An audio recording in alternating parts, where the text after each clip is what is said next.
Chicago, 1927.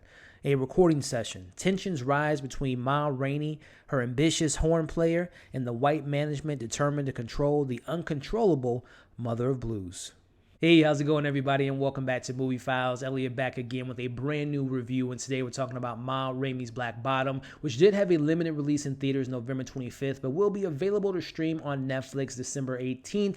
Really excited to let you all know what I thought about this film, and if you should check it out in this spoiler-free review before we dive into it, as you can see on the screen now. Make sure you're following me on all my other social media accounts like Instagram, Facebook, and Twitter. All those links are in the description below. If you are new to the channel, welcome to the community. Consider subscribing and hitting that notification bell. That way you can get the alert from when I drop new content. It would mean a lot to me if you all can share this video and give it a thumbs up. It really helps out the channel, but I also really appreciate it. And in the comments, let's discuss if you were excited for this movie, and once you've seen it, let's talk about your positives, your negatives, your overall thoughts of the performances, and let's have some great dialogue about this film in the comments section. So for me, I was really excited to see this movie. Number one, obviously we all know that we lost a great person, a great actor this past August in Chadwick Boseman, and hearing that this was his last film, so it was very bittersweet for me to see this movie. And then you tell me you have people involved like producing this film, you have Denzel Washington, you have a great director, a great writer, you have other great talented actors like Viola Davis,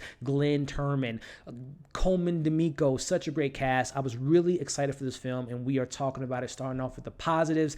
Very coincidental that in the last 72 hours that this is my third film that was based on a stage play. Of course, this is based on the stage play of the same name by August Wilson, but the other two films that I saw this week was Wild Mountain Thyme and The Prom on Netflix. Now, I thought one of the films was fine for what it was, and the other film I thought was terrible. Check out my reviews for both of those movies so you can see what category they fell under. But the thing with me with movies based on stage plays or musicals, they don't always work. Just like books and comics, they don't always translate well to the big screen. And for me, it's just like I've seen plays, I've seen musicals. It's a different experience, right? Sometimes you can see an actor, they're just hitting their lines, they're hitting their notes. It's just perfect. It's a certain energy in the room. It's a certain synergy that you're getting for the performance. And when you try to make that into a film, it looks weird, it's staged wrong, they put spotlights on them. It just doesn't always play out well. But in this film, it worked perfectly for me. When you think of those moments in this film that have the singular moments of heavy dialogue,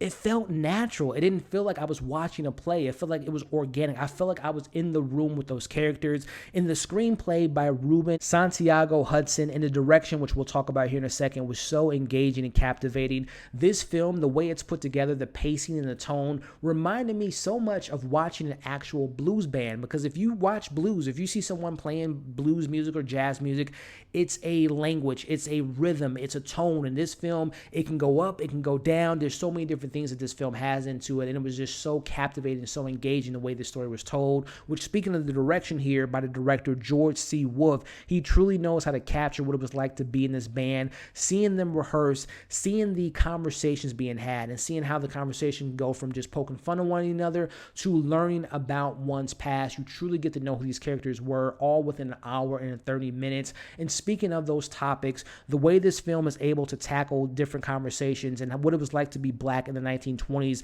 and covering things like race, religion, how one's tragic experiences can make them have disbelief in God. The film also manages to tackle the historic unfair nature of the black recording artists and how white producers took advantage of them and stole their music, as well as how powerful music is, and in particularly how blues can be so impactful to one's life. This film has really thought-provoking conversations and really challenges its audience to really get engaged in this film, so I thought it was absolutely fantastic. Now, you all have probably heard of the performances being incredible, and I can confirm that that is indeed the case. The performances are absolutely A++. There's a total of 9 different actors in this film, and I feel like they truly embodied their characters in shining a light and highlighting Ma Rainey's band, starting off with Glynn Turman as Toledo.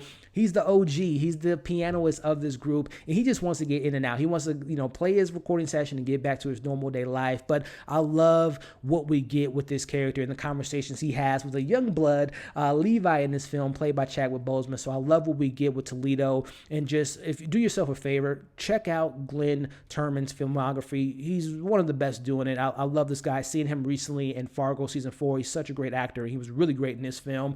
Speaking of great, Colman Domingo, I just talked about it about a week and a half ago with the Euphoria episode. This man needs to be in everything. He's such a great creative actor, producer, writer, and he is so great in this film as Cutler. He's kind of the one guy in the band that keeps everyone's egos at bay. He tries to relay messages from Ma to the band, and he has the closest relationship to Ma, at least from what this film gives you. I thought that Colman, again, he's such a great actor. He was great in this role. And even someone like Michael Potts as Slow Drag, he's another person that in the band, he's an OG. He has his opinions on certain things, but he knows the role that he plays in his band. He doesn't get as much to do as the other band members, but he was fantastic in this movie. And just other, smaller roles. You have a character like Sylvester, who is the nephew of Ma, and she throws him into the band kind of last minute. That shakes some feathers. You have Desi May, who was the love interest of Ma Rainey, and how she wanted to have her own spotlight. And then even smaller roles, like you have the manager of the band. You also have the studio owner, and just everyone, to me, again, truly embodied their characters. But I got to talk about the two stars of this movie. The movie really focuses on two characters, and you get the most from these characters, and that's Viola Davis and Chadwick Boseman. Starting with Viola Davis as Ma. Wow. I mean, she truly becomes this character. She transforms into Ma. She transforms into the mother of blues from the way she talks, the way she walks, the way she carries herself. You see Ma's position as she is truly a powerful performer. You see how the black people in this time in the South were willing to risk their lives just to hear her play. She is so great in this role. She comes off as a little bit diva-ish. She's a little bit overwhelming for the people she worked with, but you get her perspective. You get her point of view of how she looks at her management, how she looks at the owner of the studio, of like, she's making us money, but once the music is done, they can care less about Ma. They treat her like a dog in the alley, as they say in this film. So I thought she truly embodied this character and gives yet another Oscar-worthy performance. Speaking of Oscar, switching gears to Chadwick Boseman as Levy. His performance was incredible. Everyone in Ma's band knows to fall in line. They know their position, but not Levy. He's got his own big plans. He wants to start his own band. He's writing music on the side, hoping to become bigger than Ma one day. He's got an ego on him. He knows everything. He thinks he's better than you. But you cast a Chadwick Boseman because he has charisma. And I never felt that I was against this character. I was rooting for this character. And that speaks to what a great actor Chadwick is. Because if there was someone else in this role, the character, the egotistical, I would have probably never rooted for them, but it's Chadwick in this role that makes you root for this character. You get so much from him in this role. He has so many great monologues about his childhood and how he was raised to handle white people in position of power. You learn why he doesn't believe in God. You even see him having charm and charisma with women in this film. He makes you laugh. He makes you cry. He gives you everything in this performance. Chadwick Boseman left us with one of, if not his best performance of his career, and he'll be forever missed. And rest in peace, Chadwick Boseman. So to me, this film truly clicks on all cylinders, from the direction, the writing, the acting, transporting us to a hot summer day in the 1920s in Chicago. The production was incredible. The hair, the makeup, and of course the blues all comes together to give us this film. And I thought it was just so well put together and made.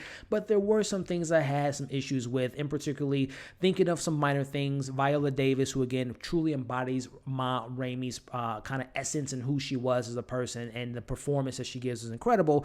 But we do get these close-ups when she's singing, and you can clearly she's lip singing, and I get it. I love when movies and films and TV shows give you the actual voice of the person that they are actually conveying. But again, when you zoomed in and saw that she was just like a hair of a second off, it was very noticeable. It didn't take me out of the moment, but it was something I noticed. And then something else that I wanted to bring up was, again, this film is an hour and 30 minutes. We're really only limited to like 2 or 3 locations, which again was fine, but I would have loved to have seen the band on the road. We get that early on in the film. We see their dynamic, but I would have loved to have spent more time with the band. I would have loved to have seen more interactions with the band and Ma. I would have loved to have gotten more scenes with Levy and Ma. So I just wish the film would have given us more. Again, I know it's based on the play, and I don't know if the play has more of those interactions, but I would have loved to have spent more time with the band. So those are my pros. Those are my cons. Before I give you my overall thought and my score, make sure to like this video, share this video, leave your thoughts in the comments below, subscribe to the channel if you haven't already, and hit the bell so you don't miss any of my other content.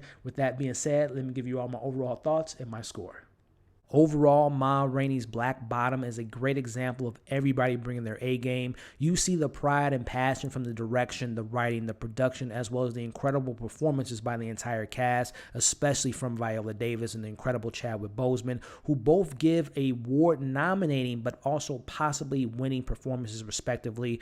The film managed to keep me fully invested in this simple story filled with thought-provoking themes and topics that are profound. I'm going to give Ma Rainey's Black Bottom a 4.5 out of 5, and I highly recommend you guys give this incredible film dedicated to the legend Chadwick Boseman a watch when it is available on Netflix December 18th. So that's my thoughts on the film. Highly recommended. It's a great movie. It has some great performances, and yet again, rest in power Chadwick Boseman. So that's my thoughts on the film. Let me know what you all thought of the film once you've seen it. Your positives, your negatives. What you think of the performances? And again, let's have some great discussions about this film in the comments below. As always, like, share, comment your thoughts in the comment section. Subscribe to the channel. Hit the bell so you can stay up to date with my content. Hope you all enjoyed this review. Hope you're staying safe, and we'll see you on the next video.